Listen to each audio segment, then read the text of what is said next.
पे अगर कोई दृढ़ यकीन रखता है, दृढ़ विश्वास रखता है, तो परमपिता परमात्मा को हर हाल उसे दर्शन देने ही होते हैं।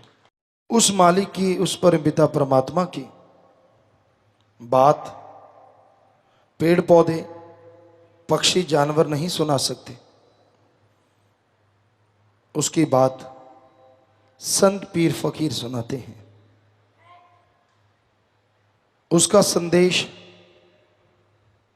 पीर फकीर इंसानी रूप में आके बताते हैं। और जो संत पीर फकीरों की बात मान लेता है, यहां तो क्या अगले जहान का भी बीमा हो जाता है। थोड़ी मुश्किल लगता है, परेशानी आती है, कई बार ज्यादा भी मुश्किल लगता है संत के वचन मानने में।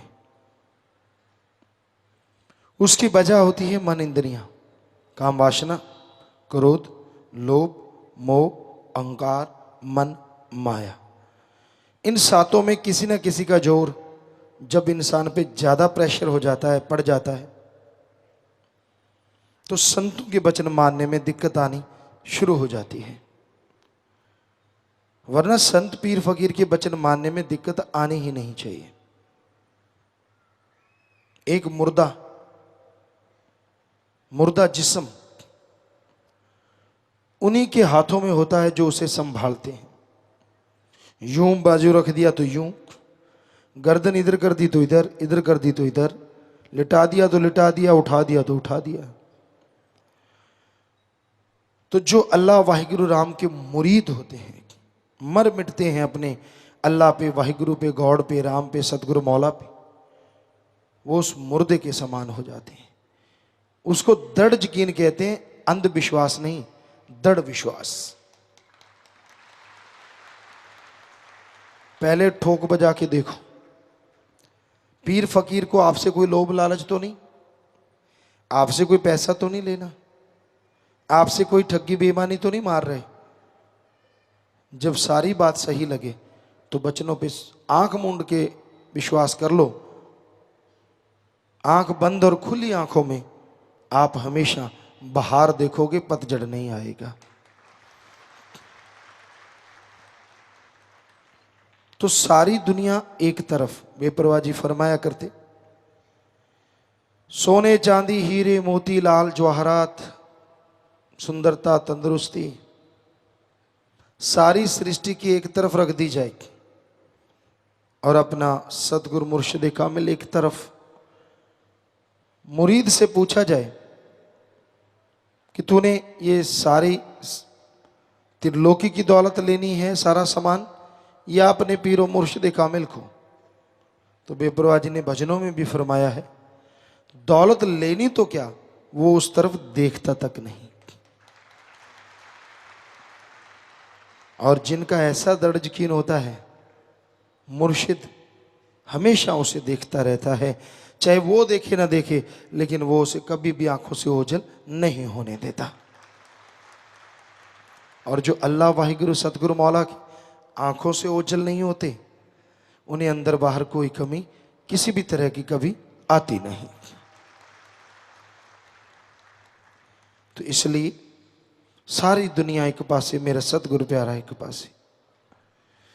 ये दृढ़ यकीन के साथ जो कहते हैं, उन्हें अंदर बाहर कमी नहीं रहती। एक होता है सिर्फ कहना, एक होता है पहले 100% अमल करना फिर कहना। तो जो दूसरे वाले हैं, यानी पहले 100% अमल फिर कहना, वाकई मालिक उनसे कभी एक क्षण दूर नहीं होते। और ऐसा कोई क्षण नहीं आता जब उसे सुरूर ना मिले, उसे नज़ारे ना मिले, लज्जत ना मिले। हर पल हर क्षण लज्जत से, खुशियों से वो माला माल रहते हैं। उनके अंदर बाहर कोई कमी नहीं रहती। तो इसलिए भाई, सतगुरु पीरो मुर्शिद कामिल के वचनों पे अमल किया करो, वचन माना करो, ताकि आपके आने वाले पहाड़ जैसे कर्म कट जाएं। आग जल रही है, अंगारे दहक रहे हैं, बड़े खूबसूरत लगते हैं। एक छोटा सा बच्चा उन अंगारों को हाथ में लेना चाहता है, मुंह में डालना चाहता है। मालिक ना करे कोई ऐसा करे, पर अगर कोई बच्चे को छोड़ दे और वो लुढ़कना जानता हो तो 100% उन अंगारों को उठा लेगा। क्या माँ बाप उन अंगारों को हाथ में लेने देंगे? एक सांप है, काला शाह नाग है, बड़ा डिजाइन है उसके ऊपर, कौड़ियों जैसे निशान है ऊपर नीचे। एक छोटा सा बच्चा उसके साथ खेलना चाहता है, क्या माँ बाप उसके साथ खेलने देंगे? कदापि नहीं, कभी नहीं। तो उसी तरह गुरु मुर्शिद के लिए अपना मुरीद होता है, एक छोटे बच्चे की तरह। उसे तो दुनियादारी, पैसा, रुपया, सोना, चांदी, औरत, मर्द, पता नहीं क्या क्या पसंद आता रहता है। पर जो उसके लिए घातक है, क्या मुरीद को मुर्शिद कामिल हाथ लगाने देगा? जब माँ बाप नहीं लगाने देते तो गुरु मुर्शिद कामिल तो दोनों जहान का माँ बाप होता है। वो कैसे अपने मुरीद को, क्योंकि मुरीद तो अंधा है, उसे तो नहीं पता, कैसे वो आग के अंगारे हाथ में लेने देगा? मुर्शिद तो देखता है, वो तो आगे की जानता है। कैसे सांप को उसके हाथ में उठाने देगा? क्या पता कब डंक ले और वो मारा जाए, किसी को दर्द हो ना हो। माँ बाप को तो दर्द होगा ना, उसे आने वाले टाइम का पता हो।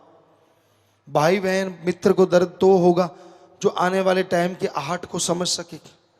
पर पीरो मुर्शिद कामिल तो आने वाली हर आहट को बहुत पहले ही जानता है कि इस मुरीद पे ये होने वाला है। वो अपने सतगुरु, अपने मौला से प्रार्थना करता है कि उसे सद्बुद्धि दे, विल पावर दे, स्ट्रांग बना। वो कभी भी आपको बुरे कर्मों से जूझने नहीं देता। जितने भी आपके बुरे कर्म संचित या इस जन्म के, सेवा सुमन के द्वारा खत्म करवा देता है। तो इसलिए भाई, बचनों पे चलते हुए आप अमल करो, दया में रहमत के हकदार बनो, ताकि अंदर बाहर की खुशियों से माला माल हो। वो तमाम खुशियां मिले जिसकी आपने कभी कल्पना भी ना की हो। वो रहमो करम मिले जिसके बारे में कभी सोचा ना हो। धन धन सदगुरु तेरा ही आसरा। आज की जो मौन प्रार्थना है वो पूज्य पिताजी को अपने बीच जल्द वापसी व दिवंगत आत्माओं की शांति के लिए है। अब पूज्य कुल मालिक के पवित्र चरण कमलों में ध्यान एकाग्र करके सभी में सुमरण करना है। धन धन सदगुरु तेरा ही आसरा। धन धन सतगुरु तेरा ही आसरा, धन धन सतगुरु तेरा ही आसरा, धन धन सतगुरु तेरा ही आसरा।